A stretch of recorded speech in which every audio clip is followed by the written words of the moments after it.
Distinguished colleagues from Central Asia,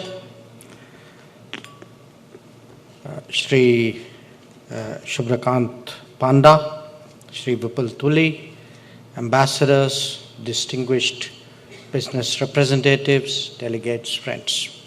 Namaskar, good day, Dobry Večer. It's a great pleasure to join you all at the India Central Asia Business Council. I thank Vicky, the organizers, for their excellent arrangements. Friends, the presence of Indian and Central Asian business participants in such significant numbers today is a sure indicator of mutual interest in forging stronger B2B ties between India and Central Asian nations. It is also a statement of the importance that business communities in all our countries attach to this business council. Today's meeting seeks to discuss and explore new opportunities and complementarities between our respective economies. Now, India's trade and economic ties with Central Asia over the last decade have actually shown a very strong positive trend. Mutual trade was less than $500 million a decade ago in 2014. And I must tell you, Mr. Panda, our numbers are a little higher than yours. So what we have collectively is actually a trade volume which is almost touching $2 billion. However, this figure does not reflect the full potential. The need to address this is today even more urgent because of the uncertainties of the international economy. And this requires governments and business to work together in tandem, which is why all of us are here in this room. Now, with that broad context, let me highlight three objectives before us. One is to deepen the existing cooperation, both in terms of volume and in terms of quality. There's already, I think, a recognition in each other's countries, in each other's economies, of the players and of the products. But we must build further on that foundation. And a very good example here is actually of the pharmaceutical sector. Two, we need to diversify our trade baskets so that all of us have more options, we have more competition, and in a way we are looking for new opportunities. And I would like our friends from Central Asian economies to appreciate that an economy today which is bigger, which is in excess of $4 trillion, which is growing at 6 to 8% annually. It will create new demands for products, for services, and even I would say in a way new demands out of more prosperous lifestyles. So there are many things we could be doing, we should be doing, which perhaps we have not looked at in the past.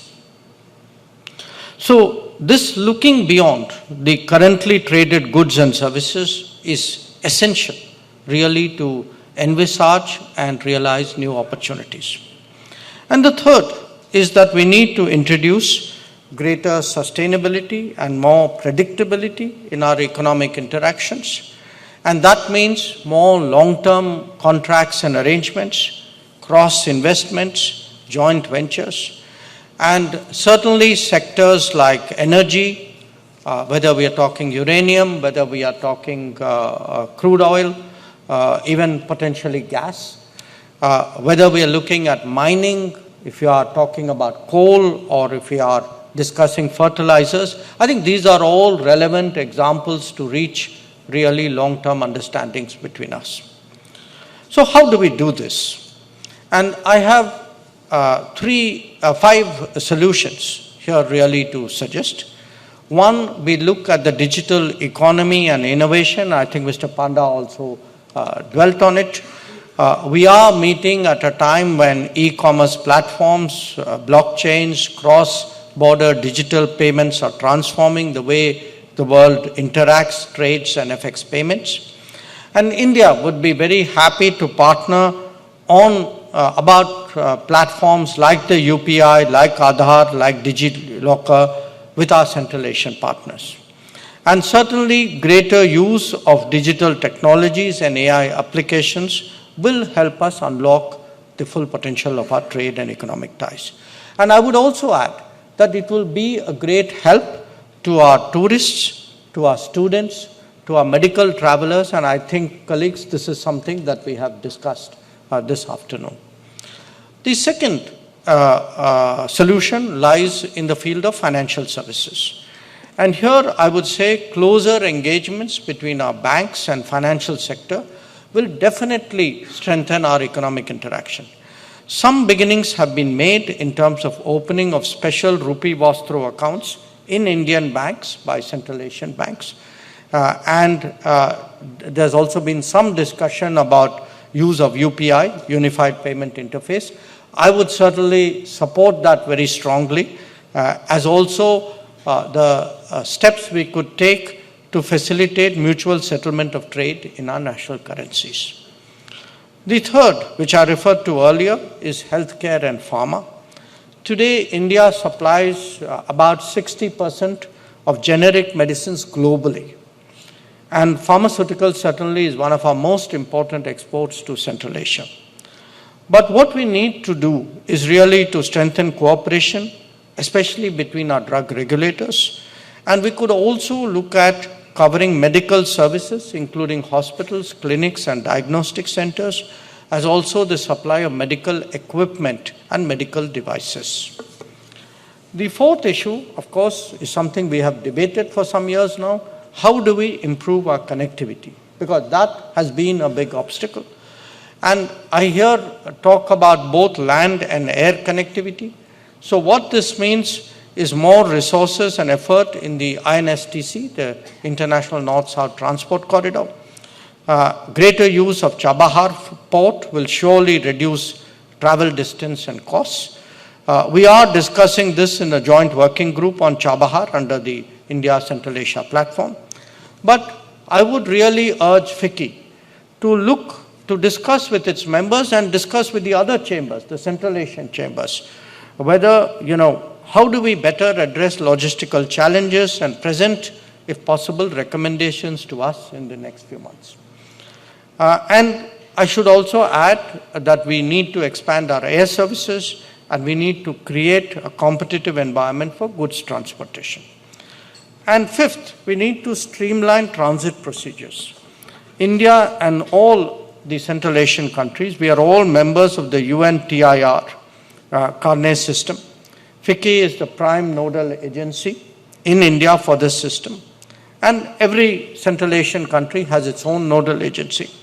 So the question before is, can we simplify customs procedure using the TIR Carnet to ease the flow of goods across borders? And again, can all the chambers get together and give us a consolidated roadmap or a recommendation in this regard? So friends, in addition to all of these, I think you would agree that tourism, education, films, cultural exchanges, these are all important. They should be tapped for their economic and business potential. I would certainly urge all the chambers and their representatives to do more frequent exchanges, particularly sector-specific business delegations. And we would welcome more inputs from the chambers. We would welcome more recommendations. How do we grow business? And I certainly hope that we would get it in time, because at sometime in the not so distant future, we would like to see a leaders summit between India and the Central Asian Five. Now, tomorrow we will be holding the 4th edition of the India Central Asia Dialogue at our level, at the foreign ministers level. And we will be deliberating on ways to further deepen our cooperation, especially the economic dimensions of our relationship. I would hope that from today's meeting, from the deliberations of the Business Council, very specific recommendations are made available to us. I wish the Business Council all success. And once again, I would like very much to appreciate the fact that my counterpart colleagues from Central Asia have all taken the time from busy schedules. They've come here in time to participate at this council meeting. I think that itself sends a very serious and a very positive message to all of you. Thank you very much for your attention.